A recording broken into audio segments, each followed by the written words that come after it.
Praise the lord friends, I hope you all fine, God bless you. प्रभु आप सभी को बहुत बहुत आशीष दें। और आज के सैबत स्कूल में मैं आपका स्वागत करती हूँ। आज का सैबत स्कूल जो कि 9 सितंबर का है और इसका शीर्षक है अंतिम भोज। और हम सब जानते हैं प्रभु यीशु मसीह ने अपने चेलों के साथ अंतिम भोज किया, जिसे हम प्रभु भोज के नाम से जानते हैं। और प्रभु यीशु मसीह ने ये आज्ञा दी कि मेरे स्मरण में इसे किया करो। और इसके बारे में आज हम जानेंगे कि ये अंतिम भोज जो है वो क्या है, और अंतिम भोज प्रभु यीशु मसीह ने अपने चेलों के साथ क्यों किया, क्योंकि ये ज़रूरी था, इसकी भविष्यवाणियाँ की गई थी। और इसके बारे में हम जानते हैं। तो प्रभु आप सभी को आशीष दें और निरंतर हम अपने पवित्र वचन का अध्ययन करें, परमेश्वर के वचन का अध्ययन करें, जिसके द्वारा हमें जो है परमेश्वर का ज्ञान प्राप्त होता है और हम जो है पवित्र आत्मा से भरते चले जाते हैं और हम परमेश्वर के ज्ञान में बढ़ते हैं। तो प्रभु के वचन को आप निरंतर अध्ययन करें। आइए हम अब आगे बढ़ते हैं। इसमें हम पढ़ेंगे मरकुस अध्याय 14, उसकी अध्याय 22 से 31 वर्ष पढ़ेंगे, और फिर हम पढ़ेंगे निर्गमन 28 और उसकी 8वीं वर्ष। और इस वृतांत में मसीही धर्म के लिए कितना बड़ा महत्व पाया जाता है, तो ये हम जानेंगे कि इसके बारे में हम देखते हैं। निर्गमन अध्याय 24 और उसकी 8वीं वर्ष बताती है, तब मूसा ने लहू लेकर लोगों पर छिड़क दिया और उनसे कहा, देखो यह उस वाचा का लहू है जिसे यहोवा ने इन सब वचनों पर तुम्हारे साथ बांधी है। और मरकुस अध्याय 14 उसकी 22 से 31 बताती है। यहाँ पे हम देखते हैं प्रभु यीशु मसीह और उसके चेले जो हैं प्रभु भोज में शामिल हैं। और इसमें लिखा है, जब वे खा ही रहे थे उसने रोटी ली और आशीष मांगकर तोड़ी और उन्हें दी और कहा, लो यह मेरी देह है। फिर उसने कटोरा लेकर धन्यवाद किया। प्रभु यीशु मसीह ने कटोरा लेकर धन्यवाद किया और रोटी तोड़ी, और प्रभु यीशु मसीह ने रोटी को अपना शरीर कहा कि ये मेरा शरीर है जो कि तुम्हारे लिए तोड़ा जाता है। और फिर उसने कटोरा लेकर धन्यवाद किया और उन्हें दिया, और उन सब ने उसमें से पिया। और उसने उनसे कहा, यह वाचा का मेरा वह लहू है जो बहुतों के लिए बहाया जाता है। मैं तुमसे सच कहता हूँ कि दाख का रस उस दिन तक फिर कभी ना पीऊँगा जब तक परमेश्वर के राज्य में नया ना पीऊँ। और प्रभु यीशु मसीह ने यहाँ ये भविष्यवाणी की कि प्रभु यीशु मसीह के बलिदान के बाद जब वो स्वर्ग चले जाएंगे और उसके बाद वो चेलों के साथ और जितने भी मसीह लोग उन पर सच्चा विश्वास करेंगे उनके साथ वो स्वर्ग में जो है फिर से दाख रस पिएंगे। और यहाँ पे यीशु मसीह ने इसकी भी जो है भविष्यवाणी की। फिर वे भजन गाकर बाहर जैतून के पहाड़ पर चले गए। उसके बाद हम देखते हैं पतरस के इनकार की भविष्यवाणी। यहाँ पे हम ये देखते हैं कि पतरस अपने आप को सबसे ज़्यादा जो है यीशु मसीह के नज़दीकी में रखते थे, और वो जो है ये जाहिर करना चाहते थे यीशु मसीह पर कि वो सबसे ज़्यादा प्यार करते हैं। लेकिन प्रभु यीशु मसीह तो सबके मनों को जानने वाले हैं। उन्होंने पहले ही कह दिया था कि तू सुबह होने तक मेरा 3 बार इनकार करेगा। इस पर पतरस ने कहा कि नहीं प्रभु, मैं तुझे कभी ना छोड़ूंगा, बल्कि मुझे अगर अपनी जान भी देनी पड़े तो मैं अपनी जान को भी दे दूंगा। लेकिन प्रभु यीशु मसीह ने जो भविष्यवाणी की वो सत्य निकली, और अगले दिन के सुबह बांग देने तक पतरस ने 3 बार जो है प्रभु यीशु मसीह का इनकार किया। और यीशु मसीह की बातें उसे याद आई और वो रोया और पछताया कि जो है प्रभु ने तो ये पहले ही कह दिया था। तो आज हम भी जो है बहुत ही बड़बोले बन के हम कुछ भी बोल सकते हैं, लेकिन मसीह जीवन जीना एक जो है आग का जीवन जीने के बराबर है, जिसमें हमें अपने आप को त्याग करना होता है, बलिदान करना होता है, और सिर्फ प्रभु की जो है आज्ञाकारिता में चलना होता है। वही सच्चा मसीह होता है जो कि प्रभु यीशु मसीह के आज्ञाकारिता में चलता है। इसमें हम इस भविष्यवाणी के बारे में जानेंगे। यहाँ पे लिखा है, तब यीशु ने उनसे कहा, तुम सब ठोकर खाओगे, क्योंकि लिखा है, मैं रखवाले को मारूंगा और भेड़ें तितर बितर हो जाएंगी, परंतु मैं अपने जी उठने के बाद तुमसे पहले गलील को जाऊंगा।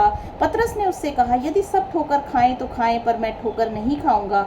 यीशु ने उससे कहा, मैं तुझसे सच सच कहता हूँ कि आज ही इसी रात को मुर्ग के 2 बार बांग देने से पहले तू 3 बार मुझसे मुकर जाएगा। जाएगा। पर उसने और भी जोर देकर कहा, यदि मुझे तेरे साथ मरना भी पड़े तो भी मैं तेरा इनकार कभी ना करूँगा।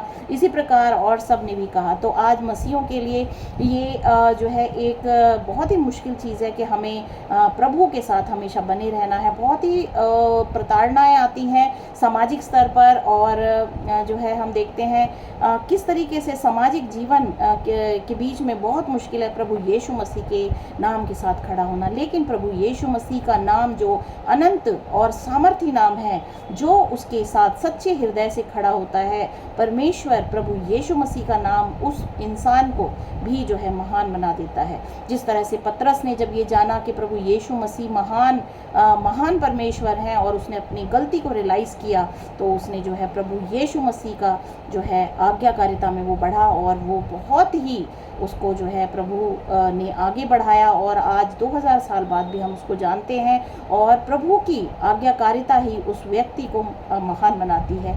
तो हम सभी जो यीशु मसीह को विश्वास करते हैं, यीशु मसीह पे विश्वास करते हैं, वो जल्द आने वाले हैं, तो हमें ज़रूरी है कि हम प्रभु यीशु मसीह की आज्ञाकारिता में बढ़ें। और ये ज़रूरी है कि प्रभु को महिमा मिले, हमारे द्वारा प्रभु यीशु मसीह को महिमा मिले, और हम उसके नाम का झंडा लेकर हम आगे बढ़ते रहें, और हमेशा हम विजयी होंगे, क्योंकि प्रभु यीशु मसीह सच्चे परमेश्वर हैं, परमेश्वर जो सामर्थी है और जिसने सब कुछ रचा है।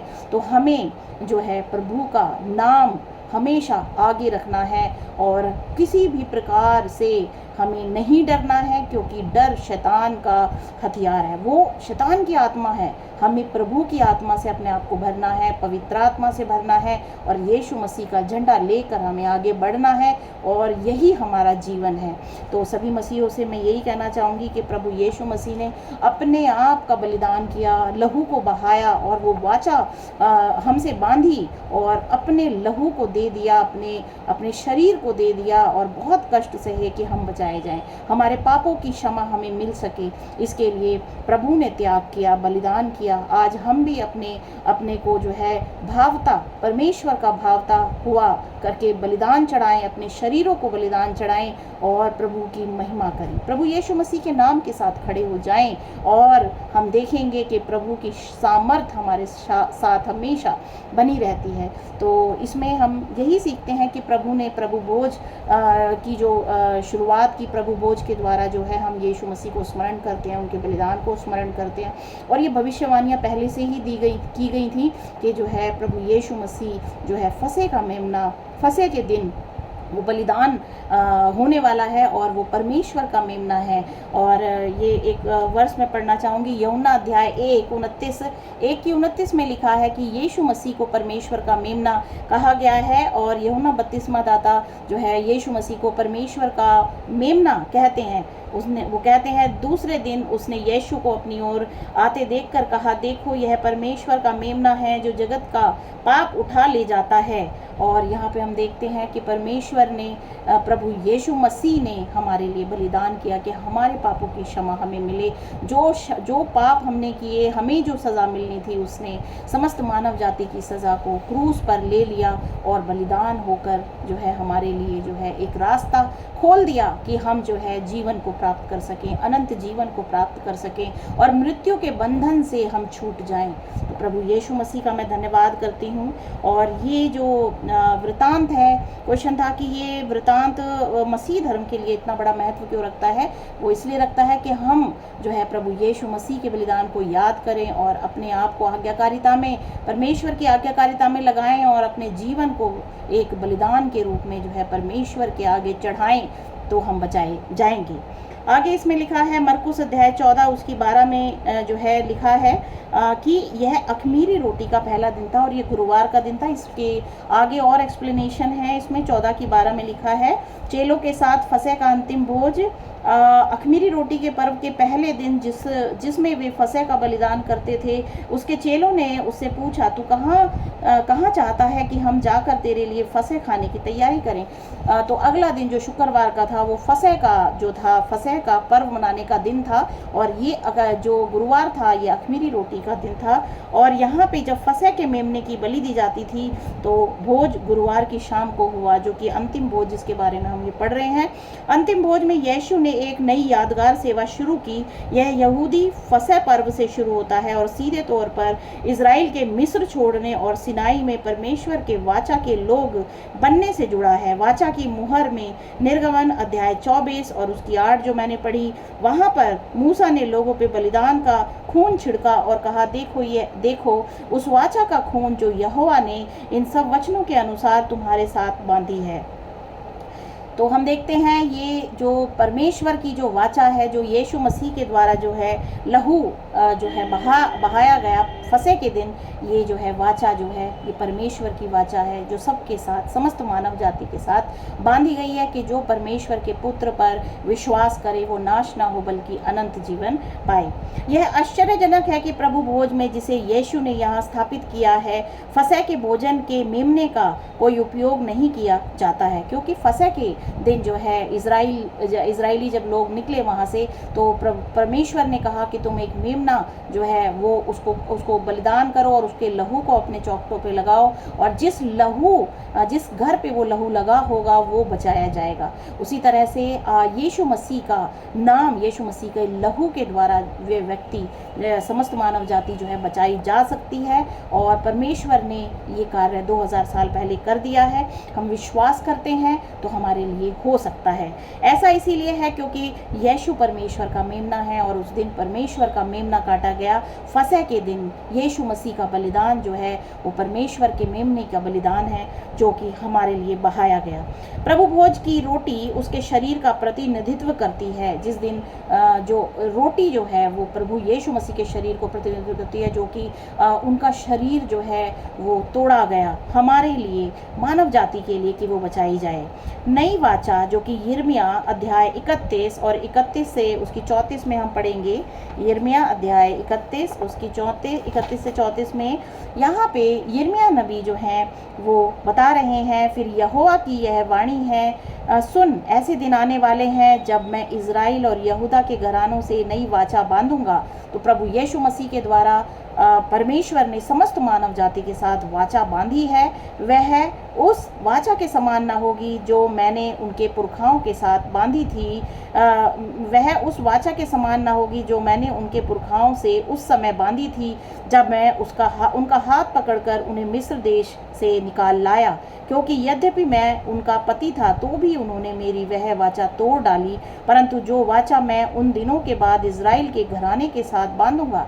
यहाँ प्रभु यीशु मसीह के द्वारा जो वाचा है, जो वाचा का लहू बहाया गया, प्रभु यीशु मसीह के लहू की बात हो रही है यहाँ पे, कि जो इज़राइल के घराने से मैं बांधूंगा वह यह है, मैं अपनी व्यवस्था उनके मन में समवाऊंगा और उसे उनके हृदय पर लिखूंगा, और मैं उनका परमेश्वर ठहरूंगा और वे मेरी प्रजा ठहरेंगे। तो आज जो मसीही हैं वो परमेश्वर की प्रजा हैं, और यह यहोवा की वाणी है। तब उन्हें फिर एक दूसरे से यह ना कहना पड़ेगा कि यहोवा को जानो, क्योंकि यहोवा की यह वाणी है, छोटे से लेकर बड़े तक सब के सब मेरा ज्ञान रखेंगे, क्योंकि मैं उनका अधर्म क्षमा करूंगा और उनका पाप फिर स्मरण ना करूंगा।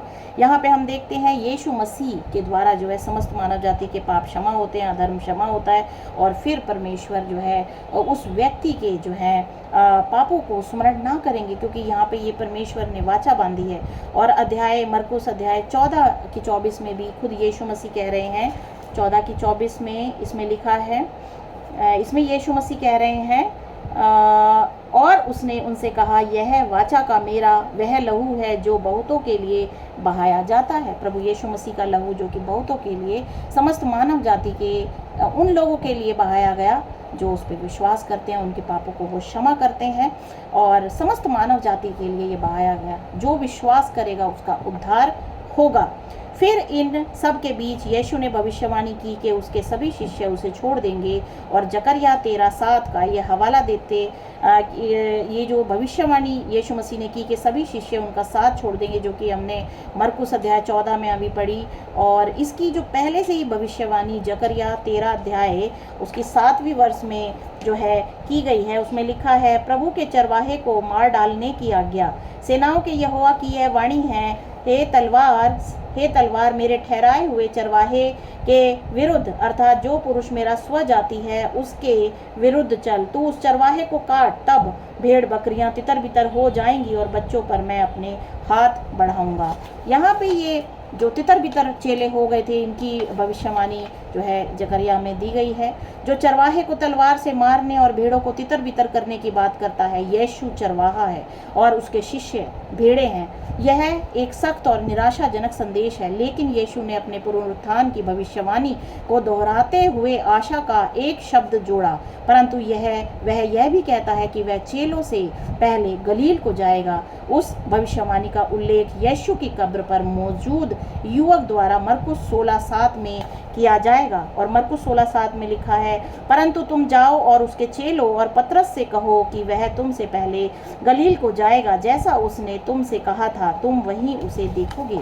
और प्रभु यीशु मसीह अपने चेलों को गलील में दिखाई दिए, और ये पहले ही भविष्यवाणी यीशु मसीह ने कह दी थी, और इस प्रकार इसका यहाँ विशेष महत्व है। लेकिन यह सब शिष्यों के लिए स्वीकार करना बहुत कठिन है, विशेषकर पतरस के लिए, जो तर्क देता है कि सभी लोग छोड़ दें, लेकिन वह नहीं छोड़ेगा। हालांकि यीशु ने गंभीर भाषा जारी रखी और भविष्यवाणी की कि मुर्गे के 2 बार बांग देने से पहले पतरस 3 बार उसका इनकार कर देगा। भविष्यवाणी यीशु के परीक्षण और पतरस के इनकार के दृश्य में एक महत्वपूर्ण भूमिका निभाएगी, इसीलिए यह यहाँ भी एक महत्वपूर्ण भूमिका निभाता है। तो मैं यही कहना चाहती हूँ कि प्रभु यीशु मसीह ने हमारे लिए अपने आप को दे दिया कि हम बचाए जाएं। तो परमेश्वर की आज्ञाकारिता में हम बढ़ें और प्रभु भोज जो कि यीशु मसीह के स्मरण में हम मनाते हैं, उस दिन हम जो है अपने पापों की क्षमा मांगें और प्रभु के साथ सच्चे पश्चाताप के साथ अपने जीवन को आगे बढ़ाएं। और प्रभु हमारे साथ हैं, प्रभु की आशीषें हमेशा हमारे साथ हैं। तो प्रभु आप सभी को आशीष दें। आमीन।